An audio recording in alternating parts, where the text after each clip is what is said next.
me to mess up a million times. But here we go. Hey everybody, welcome back to my channel. It's International Carl. As always, doing another video for you. This time, if you've clicked on the thumbnail, you already know what this is all about. But let's get into it. Does the UK have the right crime and punishment mentality? You know, does the punishment fit the crime ultimately? And let's compare that to the United States. But before we get started, if you haven't already, please hit the like button, subscribe to the channel, and of course, drop me a comment if you like these type of videos. It really helps out. I see the statistics. A lot of you guys are watching the videos, but for some reason, I can't get you to hit the little free 99 subscribe button. So I'm gonna put that right here in the video, and that'll be end of the discussion on this video. So without further ado, let's get into it. Let's talk about the crime and punishment. So there is a murder that has taken place here in the United Kingdom where this beautiful young woman, may she rest in peace, and her family, my heart goes out to all of them. Sarah Everard, I hope I say her name right. If I haven't, here's a picture of her and how you say her name or spell her name on the screen. She was murdered by this cowardice cop who I will never mention his name, and I hope that he rots in jail. But it got me thinking and talking about my thoughts on crime and punishment. Because see, in the United States versus the United Kingdom, there are two different systems of crime and punishment. Now, we all have the jury system in the United States. We all have, I believe it's called habeas corpus in the United States. I believe it's the same term here that was found in the Magna Carta. So just means you have a right to a fair trial and a speedy trial and a jury trial. So we still do that. But let's contrast this, because I was looking up that this cowardice police officer, he was hit with life without parole or a whole life sentence in the UK, which turns out to be very rare here in the United Kingdom. I saw a statistic that said about 75 people in England and Wales, I know it's not all of the United Kingdom, have life without parole or whole life sentence. I mean, they're gonna take their last breath in jail. And then if we round that up to Scotland and Northern Ireland, let's just say that's 100 people. It's probably about 100 people, more or less, give or take, that have whole life sentences that are serving in jail. And to me, I look at that and I say, well, it's not like this place has no murders. It's not like this place has no financial crime. It's not like this place has no robberies. It's not like this place doesn't have any, crime. There's crime in every country you go to. And recently, like a couple days ago, I was either watching a Netflix show or I was watching a YouTube show, but it was about crime and punishment, more or less. And if I can find it, I'll put it on the screen right now. Court sentences you to prison on count 1, aggravated burglary, felony 1, for 8 years, and 3 years on the firearm specification. Court sentences you on count 3, aggravated robbery, for 8 years, plus 3 years on the firearm specification, for a total of 22 years with credit for 231 days. But if not, let me talk about what happened, because this type of crime happens everywhere you go in the world. Let me explain it to you. And we'll talk about the crime and then the punishment. Let's see if you think it fits, the punishment fits the crime. So, like I said, this type of crime happens everywhere. And what I'm talking about is breaking into a house and robbing a house. So what we say in the United Kingdom is you've been burgled. People say that. They say, oh, I've been burgled. That's a word I had to get used to knowing here in the UK. But we call it burglary. And so, but see, these are two different crimes, what you don't realize. And so if you break into a house, that's burglary or, breaking in.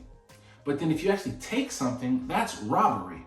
And so in the United States, you're gonna get hit with both those crimes. You're gonna get a B and R. Burglary and robbery, you're gonna get charged with both of those crimes. But what happens in America is, say you have a firearm or a weapon. Well, that elevates the breaking in to aggravated burglary, and then that makes the robbery aggravated robbery, so it enhances your sentence.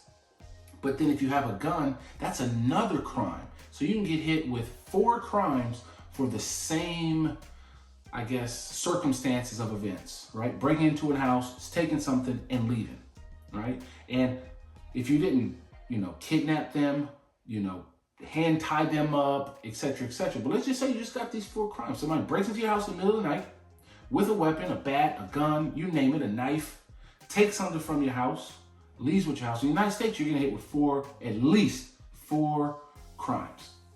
And this person got charged with all 4 of these crimes. And guess how much time they got?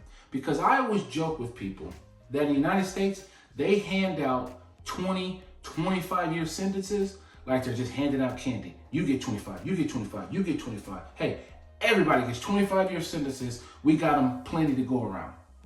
And I believe a system like that has given up on the term of rehabilitation. It's just carte blanche given up. And if you contrast that to these Club Med countries like Norway, where they really believe in rehabilitation. I think there was a murderer, that guy who did that murder on that island, I think he was Norwegian. I think it was in 2012. He slaughtered all those kids. He's getting a PlayStation in jail. I'm not sure if he's coming in and out of jail, but he's getting education. I remember the murder that took place in Italy with Rudy Gay, a guy who killed, I hate saying a murderer's name, but he killed Gretchen. I'll put her name up right here. I'm so sorry that I can't remember your name at the time of recording this. I apologize. But that guy was out on work release. He was going to university and he was sentenced to 16 years. And he was the guy who killed this woman. But he was coming in and out of jail. And I believe a system, I'm not saying that's right and I'm not saying that's wrong, but I'm just saying in the United States that the idea that we believe in rehabilitation, that's been thrown out. When you can just hand out 25, 40-year sentences like you're just handing out candy, you don't believe in rehabilitation at all. And so this guy who did a BNR with aggravated factors with a gun, he ended up with 22 years for that. And you can think, and I think about that, and I think he had some outburst in the courthouse that got him an extra 5 or 6 years. So all in all, I think he ended up having to do like 30 years for this crime. Where in the United Kingdom, you can see headlines in the newspaper where, a boy or a man has done 10, 20 burglaries. He's broken into houses, stole stuff from houses. And ain't no way he's gonna be sentenced to 10, 20 years. In the United Kingdom, even if you do a burglary or you do a crime, even if you get a life sentence, say you do get a life sentence, for example, you're gonna get out. Unless you have one of those rare whole life terms. There's plenty of people who have murdered somebody. I always tell this to my dad. There's plenty of people in the United Kingdom who have actually killed somebody who are walking around the streets right now. And they got hit with a 15-year to life or a 20-year to life term. But then you get that time reduced. They try to rehabilitate you. I don't know if they rehabilitate people in the UK. Please don't hit me in the comments saying that these murderers don't get rehabilitated. I don't know. I'm just telling you that I know that people get out of jail all the time on life sentences here in the UK who have murdered people. And I contrast that to the United States, where a burglary, breaking in and robbery with a firearm can get you nearly 30 years in jail. There was another one where a guy got sentenced to, 47 years, I believe it is. If I can find that, I'll play the clip right now. Now to the Cuyahoga County Common Pleas Court in Cleveland, Ohio. This man, David Chiselton, has been convicted of aggravated arson and felony assault. He's here today to receive his sentence before setting an apartment complex on fire. Fortunately, no one else was injured in the fire. But we can tell you that the judge is sentencing him to 47 years at this very moment. If I didn't play the clip, I couldn't find it. But he was sentenced to 47 years for like a similar type of offense. I think it was something even, it was a very bad thing, but I think it was like battery on his girlfriend, something like that. He got 47 years. He had a massive outburst in court. So he had 47 years for this crime. And it wasn't murder. The person didn't die. I don't believe, it might have been attempted murder, but I think it was like battery for, felony battery. I think it was felony battery. He got 47 years for that crime. Crazy. That's just beating somebody up. It was his girlfriend, and I'm not condoning women violence. Please don't say that. I'm 100% against it. I'm just contrasting the US and the UK system and just showing you how the time is just handed out. And so I did a thing when I looked at the United Kingdom's whole life, 75 people, right? I said, well, the UK, as a whole is 60 million people. England and Wales is probably something like 20 million people. Heck, London is like 8 million people. And so this cases that I've been talking about, they took place in Ohio. Ohio is a Midwest country, a Midwest state, has about 11 million people in it. I looked up, and I put the stats up on the screen right now, but there's over 750 people in that state alone that are serving whole life sentences without parole. Contrast that to a country with 60 million people where you might only have 100 people between the four nations here that make up the United Kingdom. Where a state like Ohio with 11 to 12 million people can have 750 people serving that type of sentence. But that doesn't include the people with 50-year sentences, 30-year sentences, 70-year sentences. So if you add those numbers up, it's probably way higher than that because the United States doesn't believe in rehabilitation. And so, are we striking the balance in the United States? I don't think so. I think in 200 years, this mass incarceration will be looked upon in bad light. I think it's the wrong approach. I think that the United Kingdom at least strikes a balance and says that we're going to hold the most heinous people in the most heinous crimes to these whole life sentences. And we're going to try to balance that out. Because it gets into this thought of, somebody asked me, am I for the death penalty? Yeah, I'm for the death penalty. There are people on this earth who they've given up. They don't belong on this earth. There was a murder recently up in Derbyshire. This father lost his children. And I was just devastated. And he put something out there for the death penalty and bring back the death penalty. And I believe, that guy who killed like 3 or 4 people, he has to go. There's no room on earth for this guy. He has to go. But does that mean everybody should be getting the death penalty? No. But people who can be hit with a whole life term like the UK and can minimize it, it's because, see, the issue I always find with the debate of the death penalty is its application. I think we apply it in the United States to too many cases. Circumstantial evidence, eyewitness testimony, which is the worst testimony you can have. I believe the death penalty should be to the highest standard of cases with the clearest and most heinous people should be getting the death penalty. And so there's people like that they just gotta go. Does this cop that just killed somebody deserve the death penalty?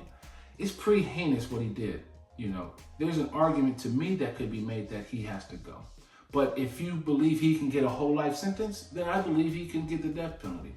But I wouldn't want it applied to every single case. And that's the problem I find in America. We sentence people for too long. We give the death penalty to too many cases on circumstantial and flimsy evidence. And that might have been the killer. But it can't be a might. You can't leave it to anything. It has to be we know you did it. We got hardcore evidence, not a reasonable doubt. We know you did it. And you deserve your defense. Let your defense give you a proper defense that say, maybe you have insanity, maybe you have XYZ factors that can stop it from being death. But, I believe in that. But I don't believe in the United States Justice Department, justice system as a whole. It's not about rehabilitation. It really comes down to finality. The Justice Department in the United States is all about just trying to get to a final close. Let you have your hearing, argue your point in court, who can tell the best story, get you a guilty verdict or not guilty verdict, be acquitted of the charges, and that's it. And so people end up spending 10, 20, 30 years trying to prove themselves innocent to get off. So I'm not a big fan of it, but more importantly, we sentence people in the United States for far too long, on far too many crimes, for just too many things. And so the United Kingdom, I think, has a better balance. Is it right? There's some people I don't think should be coming out. They need longer term sentences, but at least the illusion of rehabilitation still exists. Now, that's it for this video. I want to know what you think. Am I striking the right balance, the right tone here? You drop me a comment below. Let me know what your thoughts are on this subject. It's a difficult subject to talk about. I gladly go into more detail in further videos, but with that, I'm out. Click here to subscribe to my channel. Click right here to watch another video of mine, and I hope to see you on the next video.